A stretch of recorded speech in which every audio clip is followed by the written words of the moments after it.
Welcome back to Leveraging Leadership, where we unpack the art of business leadership. I'm your host, Emily Sander, Chief of Staff turned Executive Leadership Coach.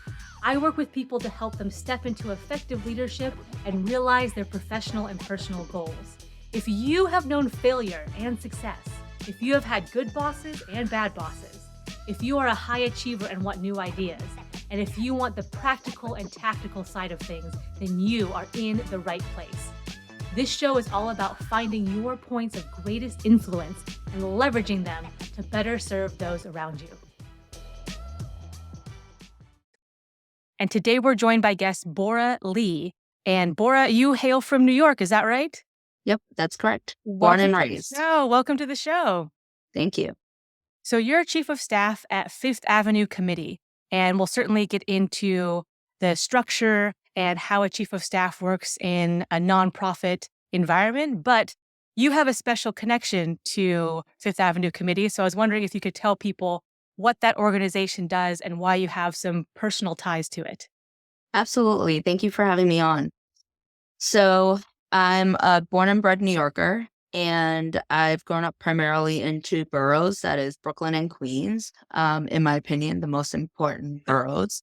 And but I grew up on Fifth Avenue of Brooklyn, and it's not just about growing up there in my elementary school years, but my parents actually owned a greengrocery, as a lot of typical Korean Americans have. And that greengrocery actually helped move my parents out of poverty and into the middle class. And so what Fifth Avenue Committee does is, not only the incredible work that they do, but they really care about the neighborhood and what they're trying to do in terms of like community-based programming and thoughtful housing, but in the eyes of what the community actually wants and the neighborhood they want to live in for the rest of their lives and for future generations. And that is why I love it so much. That's amazing. You actually grew up on Fifth Avenue and your parents are from there or made their mark there. Yeah. So thank you for that. Can you tell us a little bit? I'm sure our audience is interested in, all right, there's Chief of Staff in for-profit, and we've had a number of guests talk about that, but nonprofit. So I'm sure there's some things that are similar. You're a Chief of Staff wherever you are, but some things that might be different. So for instance, your principal or your leadership team is made up of executive directors. How is that structured? So, instead of some nonprofits do have the CEO and a C-suite. For us in particular, it's more of an executive director and her directors. And so I'm, my title, we don't have C-suite, but I fit kind of on the director, in between the directors and the executive director line. And I would say that really it's just the titles that are different. The hierarchy all looks the same when you look at it on a organizational map. And I think there are so many similarities, whether it's corporate or nonprofit or like in the public sector. I would say there's a big difference, probably like chief of staff for elected officials versus nonprofits and corporate. But, all of us do project management. All of us take care of our staff in-house. All of us care about culture. And all of us get things done. We're major project managers. We also provide coaching to our staff and all of that. I think the difference for the nonprofit sector is, there's not only the staff and the products that we own in terms of the programs that we do or the type of work that we do in our mission, but the community that we're accountable to. The goals of corporations and the mission is ultimately to make money. But for nonprofits,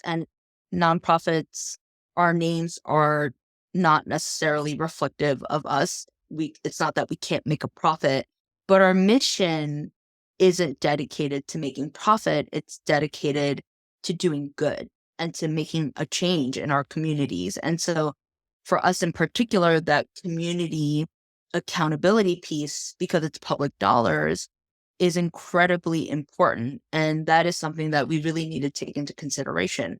So so much of what I do is not just thinking about, the projects, the staff and all of that, but also the community part of the organization. So I'm kind of hearing that, there's some similarities, but there's like a tilt in the a main priority for most for-profit companies is their revenue and their profit line. And that's what they're measured each quarter and the board. And if they're a public company, they're certainly being scrutinized on those things. And what you're saying is the constituents that we're delivering value to is a little bit different. So it's in the community, it's the local community, and we're trying to do good. Um, Yeah, and I want to just be clear, like some for-profit companies are trying to do good as well. They're serving their customers those absolutely. way, but just trying to make a little bit of a distinction. And also, Yes, the whole funding model is a bit different. So I'm assuming absolutely different. fundraising and those types of budget allocation pieces as well. Right. So actually our accounting team or our, finance team is also very different. Like their skill set is very different from just typical accountants. Like it's not just, profit. We do have profit and loss statements, obviously, but it's not just revenue and expenses. There's so much more within the revenue and expenses because the revenue doesn't just come from one place. It comes from, it could be federal government, it could be state, it could be individual donors like yourself. It could be private foundations. Mackenzie Scott is an individual donor, like not for us, but for a lot of people. And, uh, you know, because of that, they also come with different, constraints and things like that because they have people that they're accountable to as well. And so, our finance team are incredible, and they literally do magic. And it's really important. And I feel like people. I think the easiest way to describe kind of the community that we serve, although it's not the same, is the way that corporations might think of like their clients or the folks that purchase their products or whatever it is. Um, for us, it's being accountable to our customers. So, I mean, to our community, right? And so it's not exactly the same, but, you're accountable to someone because otherwise, like, why are you here, right? Well, I mean, I think that's a key point. So for all companies or all organizations, your mission statement is pretty much why do you exist? And your vision statement is, all right, if we execute to our objectives, how is the world different? And so I think those questions can be asked and you might get slightly to a lot different answers depending on which organization or company you're talking to. Right. I'm interested in this community involvement piece because when I was chief of staff, I would visit our external stakeholders, so to speak, in strategic partners or even some strategic accounts that represented a very large account for us. But are you, boots on the ground in the community? How do you interact with those around you? Yeah. That's a great question. I am not always boots on the ground, but I definitely make it a priority to be present in the community. A lot of our participants who, for the lack of a better term, are regulars because they participate and organize with us. They're community leaders that we work in partnership with. Um, they know who I am, and whenever they want to schedule a meeting with me, I'm more than happy to meet with them and be there for them to support them with their community events or provide them with support that Fifth Avenue Committee can provide. And so it is really important for me to make sure that I make myself available to them. I think part of it too is that there shouldn't be such a like, we shouldn't be seeing them as separate from our institution. Mm. They are an integral part of our institution. They may not get paid like our staff members, but they do bring incredible value to what we do, and they they validate, the organization. Our mission wouldn't exist without them. Mm. And I'm thinking too, I mean, your personal story is one, I mean, not that you would tell it just for marketing or just for that, but it is a connection that you might have and would resonate with people. So I'm just wondering if that's a conversation piece. It is. I mean, I think people love hearing my story and my connection to Fifth Avenue Committee and Fifth Avenue in Brooklyn.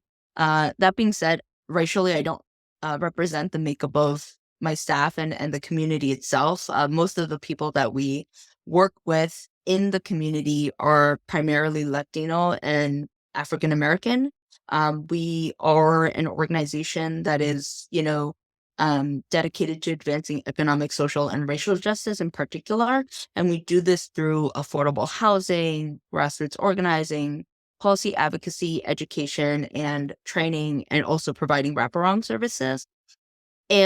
But we do this all to make sure that people are educated and have what they need in order to really help shape, like have the power to shape their community's future, our community's future, right? Not for us to do it for them, but for them to be able to do it themselves. And, even though I grew up here and, but I get to take from their experiences.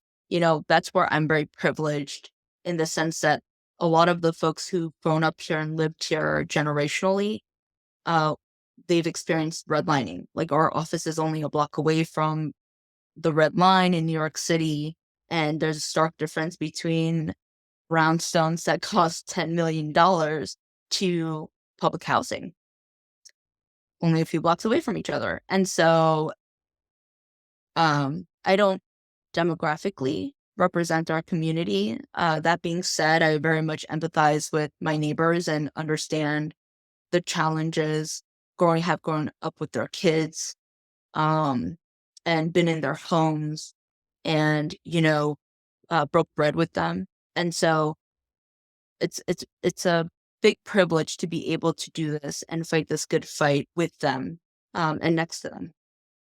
And where do your executive director, or I guess your directors, so there's the executive director and then how many directors are there?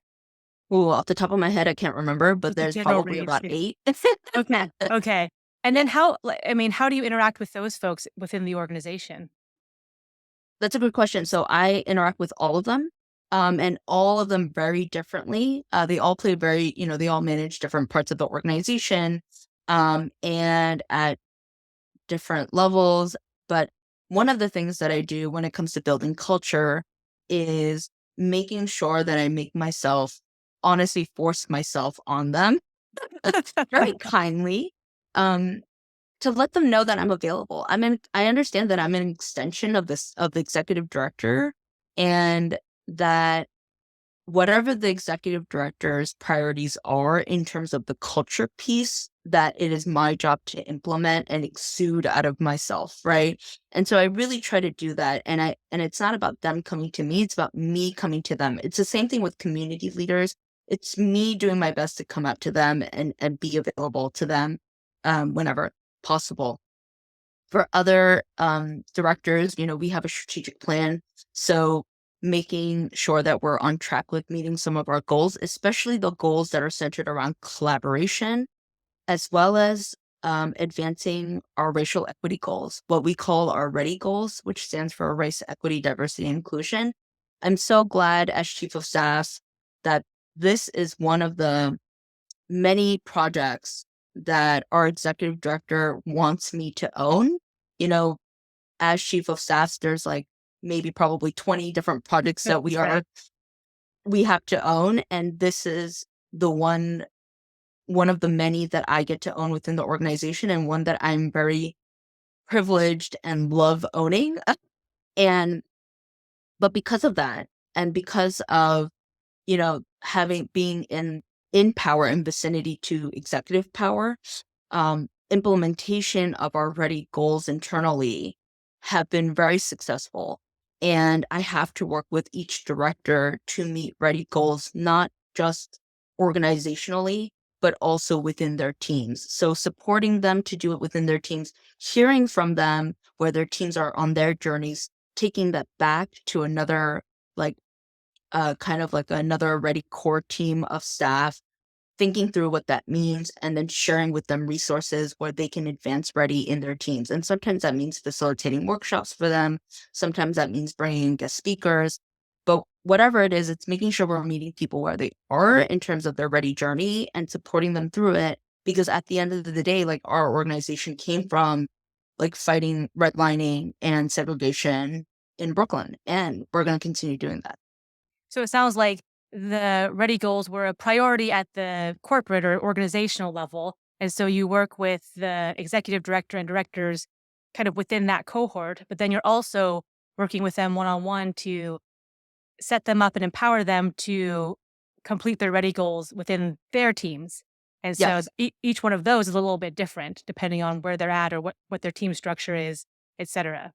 Right. Because, for anything, success looks different for every team. Right. And so I want to really make sure when we're thinking about follow through that, and especially when we're thinking about something new, something that an organization really isn't prepared to implement, that I am that one person that is the one who's going to help support in that follow through from A to Z.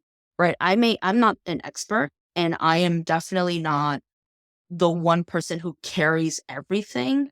That being said, I'm the one person who's going to own the project from A to Z. And so because it comes from our strategic plan, it's also tied to our mission. And then it's tied also to their part of their departmental goal as well. So, it's all about success of that project. And for me, I'm thankful that like REDI is one of my biggest projects. And yeah. So I want to go back to something you said. You said, I think it was politely, go to them and let them know I'm available, i.e. I'm going to help you with this. But I was wondering, do you have, an example that you can think of or just something that represents how you would do that? Because I know a lot of chiefs of staff might say, oh, yeah, I kind of hold back and I wait for people to ask for help. But sometimes it needs to be the opposite direction where you're actually proactively going to them. But how did you approach that? Well, that's a good question. I mean, I think one of my biggest strengths is relationship building, and relationships are two ways. Um, whether that's a marriage or workplace or friendship, and you need to put in as much work as you hope to get. And I say hope to get all positivity. And for someone who, I present very young, and I'm a woman, and I'm Asian. And I need to work with people who've been at this organization for a very long time. My role was brand new to the organization. People were like, why do we need a chief of staff? What is going to be her job? I heard the executive director share her vision and the job description, and I was part of the interview process, but I don't understand what that actually means in implementation. And I knew all of this coming into it. Um, And we have some amazing directors who have been doing this work, whether at Fifth Avenue Committee or somewhere else, who bring a wealth of knowledge. And this is my first time being chief of staff. I've been in this role for about a little over 4.5 years, almost 5. And when I first came into this org, there was all about like, oh, she's young. I mean, they never said it, but I know, you just know. I'm young, I'm woman, I'm Asian. What is she going to do? And I had to show them that my biggest value is whatever you need me to do to advance that one goal that might seem really annoying because it's not actually part of what you think your 9 to 5 is, which is managing a team, hiring new people, uh, maybe dealing with performance challenges with some people and meeting your departmental goals and not necessarily the organizational goals. There's a little bit of disconnect, Yes. Yeah. right? And so my job, or in the beginning, it was like, I'm here to help you meet those organizational goals so that, you don't get chewed on in the next meeting. Let me be that extra capacity for you. Yeah. Right. Let me help you. Exactly. And so that's all that it was. I would literally show up. At first, it was like, hey, let's schedule a meeting. I'd get ignored by some people. Some people would really invite me. Really depends on your personality. I'm dealing with 8 to 10 different personalities, different working styles, different communication styles, different learning styles. And the strategic plan, the things that we're trying to implement are new. Um, and some people are on their way out and into retirement. Mhm. Um, And so keeping all of that into consideration and really thinking about it holistically is really important. And so I would show up for them in the way that they need, but also being careful and thoughtful of my own time and capacity as well. So there's a balance, right? But I think if you just keep showing up at people's doors, like at some point they're gonna invite you in and have coffee with them, right? So Love it. thankfully that's happened, and always in a friendly manner. Keep showing up. I love that. Keep showing up. And I think, you mentioned something important, which is know what this job means to them. And so when we're talking about meeting them where they're at, if someone's about to retire, this is kind of their last hurrah versus someone who is just starting their career and Yeah. trying to put their foot in the door. I mean, that's just two different situations. So you need to be aware of that. And you can certainly show up for both parties, but the way you show up and the way you add value is a little bit different. So I think that's a interesting point. You had mentioned, looking young and being Asian and a woman, and I have those same things. And I remember um, it was when I was in my 20s. So it was in my 20s, I had just become director, so a director of client management. And we were doing these interview rounds for our SVP of sales and marketing and EVP of whatever. And so we had an executive recruiting firm help us with that. We would have interview days where candidates would come in and have like half day interviews with a whole bunch of people. And I would be on their roster list. I would be on one of their lists of the interviews they had. And I looked young. Like when I was in my 20s, I could easily pass for, teenager type of thing. I was like Doogie Yep. Howser walking in the Yep. door. And on the interview days, I always tried to dress up to look more professional, look a little bit older. But one day I forgot. I was just like kind of in casual Friday clothes. And I remember I walked in and this guy, he saw my name, Emily Sander, on the roster sheet. And when I walked in, you could just tell this was not what he was expecting as director of client management because I looked like a baby. I was a woman. I was Asian, da da da. And it took him like a good 10, 15 minutes in that interview just to get used to the fact that he was talking to me. So, and in those moments, I would be very tempted to try to overcompensate. Like, all right, well, let me ask you some like really tough questions and let me show up this way. And I had to consciously kind of like just settle in, just be yourself. You're on the team for a reason. Ask your Yep. questions. But long story short, I was wondering if you had experienced any of that too, where it's okay. I know how I'm being perceived, or I have a pretty good idea of that. Let me not like swing the pendulum so far this way that it's kind of off the edge on the other direction. Yeah. And it's funny, that story, I experienced it, I don't even know how many times. But I think what I found is, how do I use that to my advantage? Mm.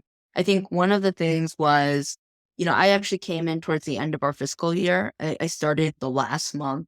And so literally when I sent those meetings, like, hey, let's have a one-on-one meeting and, chat. And, I really just wanted to ask the question of like, what are your expectations for a chief of staff at this organization?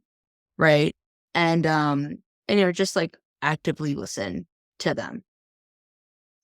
And nobody had time for me. They're like doing their budgets. They're trying to have whatever meeting. They're trying to clean up their, what they're buying whatever supplies that they need for their office. They're drawing down for the end of fiscal year, all of that stuff.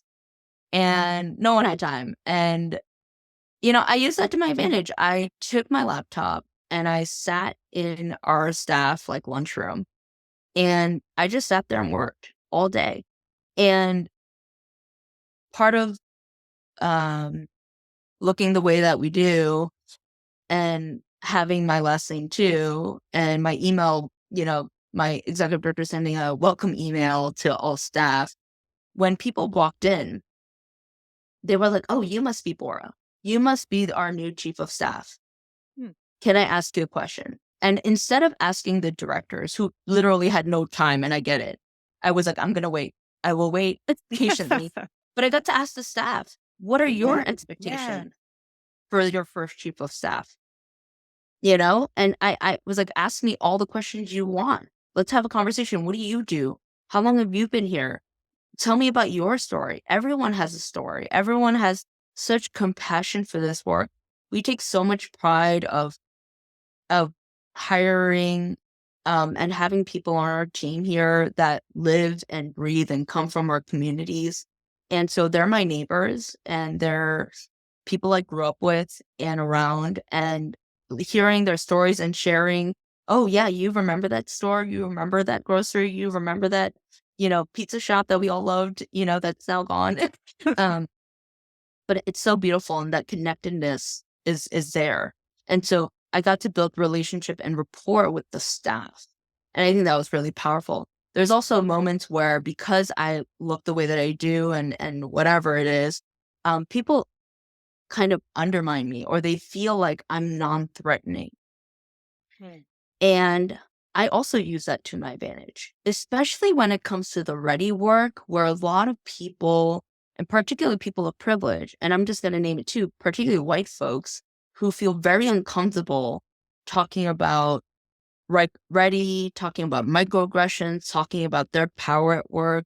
They see me giving a training. They're like, okay, at least she's not a Black woman, you Hmm. know, and then I bring it, you know, and then I let the other staff bring their voices, elevate them, share what they have to share, right? In a as safe as possible environment.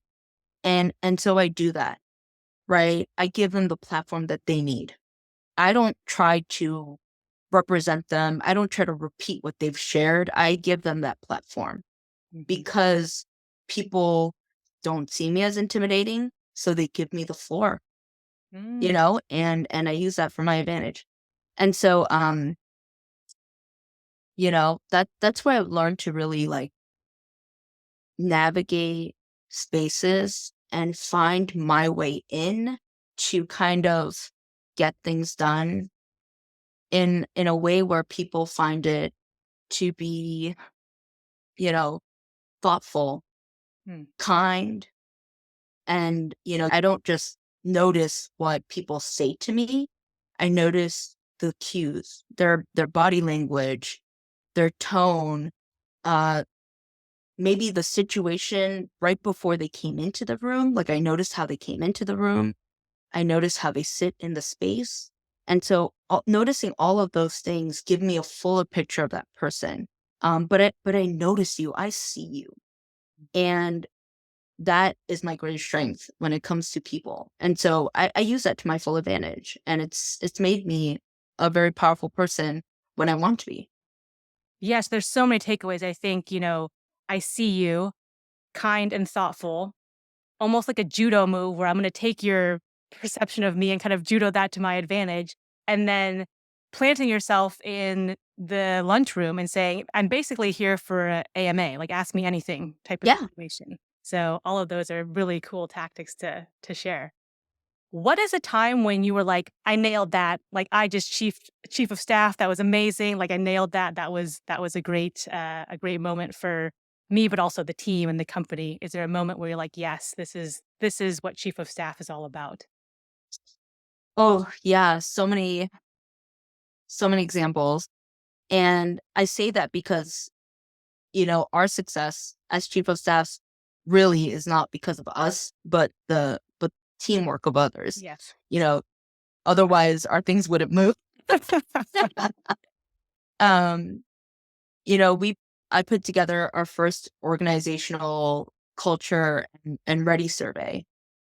Coming back from pandemic, we started a hybrid workplace and, all of those things like typical people do. And, we, with me joining, we also started our ready journey, right? So really understanding, like we do a lot of great work in the community, thinking about economic, racial, and social justice, but internally, are we doing that good of a job of looking at ourselves in the mirror? And so with me having that, being the extra capacity, literally the extra person to like do this and be dedicated to this work, where are we in this and how are staff experiencing our culture and experiencing this journey with us? And so put together this survey and, I looked up other organizational surveys. I looked up other, I asked other organizations like us, have you done anything like this? Any tips, any recommendations? And I was kind of left very unhappy. And I take a lot of pride in making sure that my work is community centered.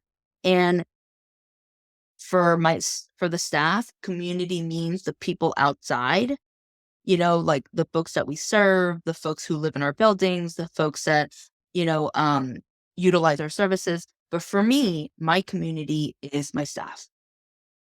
And so I want to make sure that everything I do has their voice. They've touched it, they've felt it, they've tested it, to ensure success, right? That they feel like they own a part of it, right? They've been part of this process. And that organization culture and REDI survey was a culmination of all of that. It's like the first one was like 71 questions, had like 5 sections, completely anonymous, but it takes like 15 minutes to do. And it, it gave a sense of like, how do people experience REDI at our organization? Like, do we really center, racial justice and economic justice, like, and all those things internally? How do we support them as staff in terms of structure, resources, process, and all of that stuff? How do we support their morale? So this is really like, how do they experience our culture? And then the last part was questions around our telecommuting policy, because we wanted to know if it was actually helpful.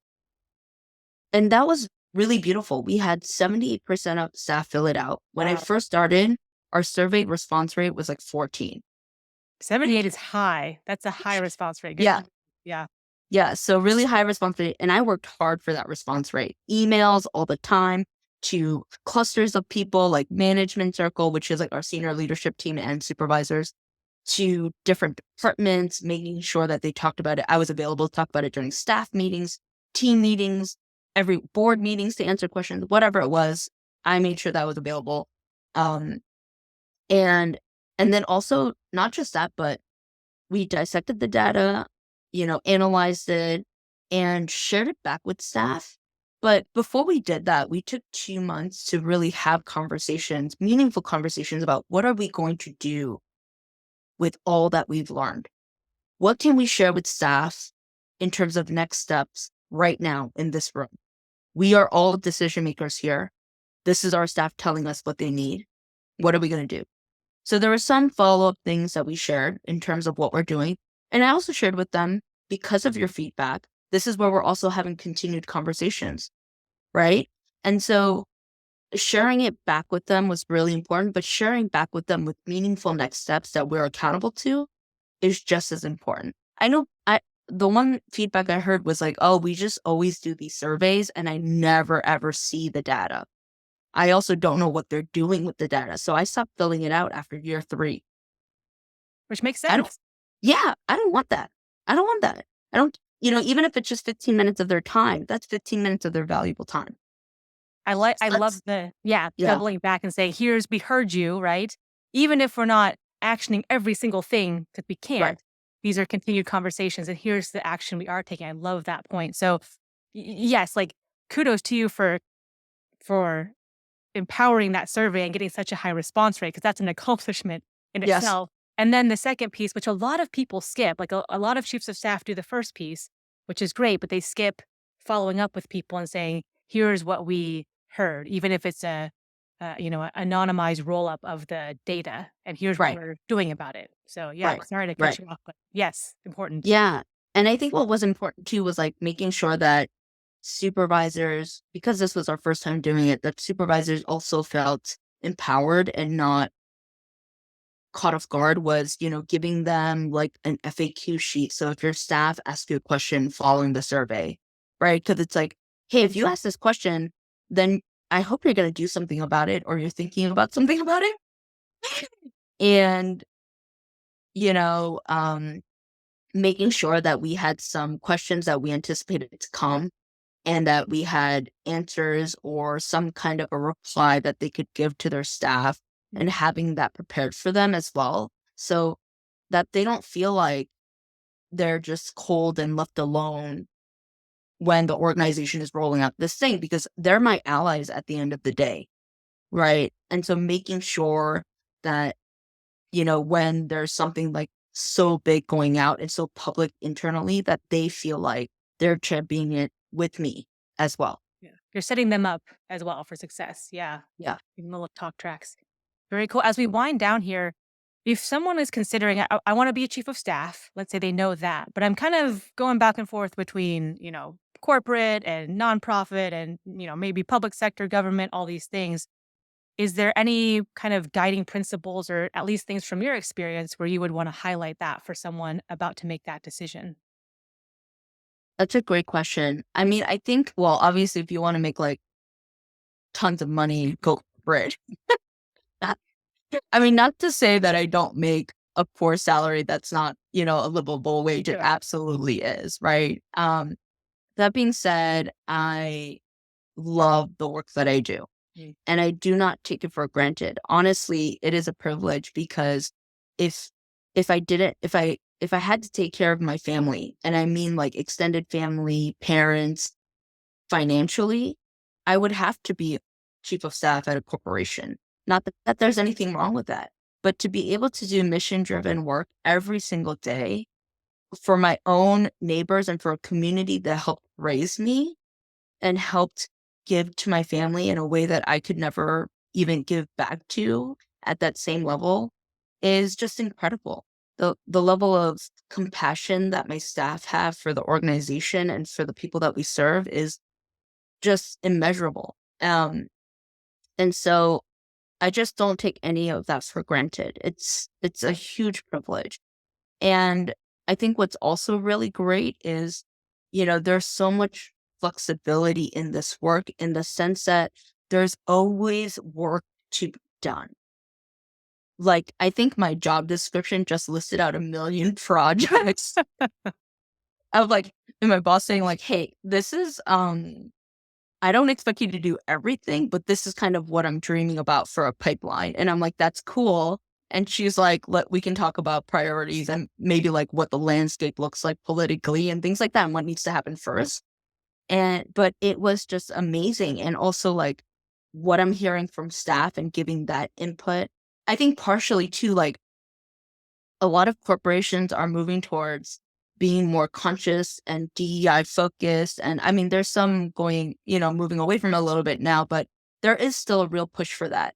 But a lot of nonprofits, we do this work every day. And so you're going to have organizations that are more flexible. They care about their staff at a racial, economic, social makeup level. And even though the benefits financially are like not so crazily amazing compared to corporations, but the benefits in other ways are incredible. And so I do think that like if you want to do really incredible mission driven work, you love project management, you love people, you love community, like this role is just really amazing. And the impact that you have is generational, right? Because the work that you do is generational. The legacy that you can keep is forever, right? Because you're building structures and policy and culture. And that is always going to be ingrained in the organization. Mm. And if someone wants to find out more or support Fifth Avenue Committee, where's the best place to go? Definitely our website. Our website is fifthave.org. So that's FIFTHAVE.org. Awesome. Bora, thank you so much. It's been a pleasure speaking with you and having you on Leveraging Leadership. Thank you so much for having me. If you enjoyed today's episode, please like, share, and subscribe wherever you get your podcasts.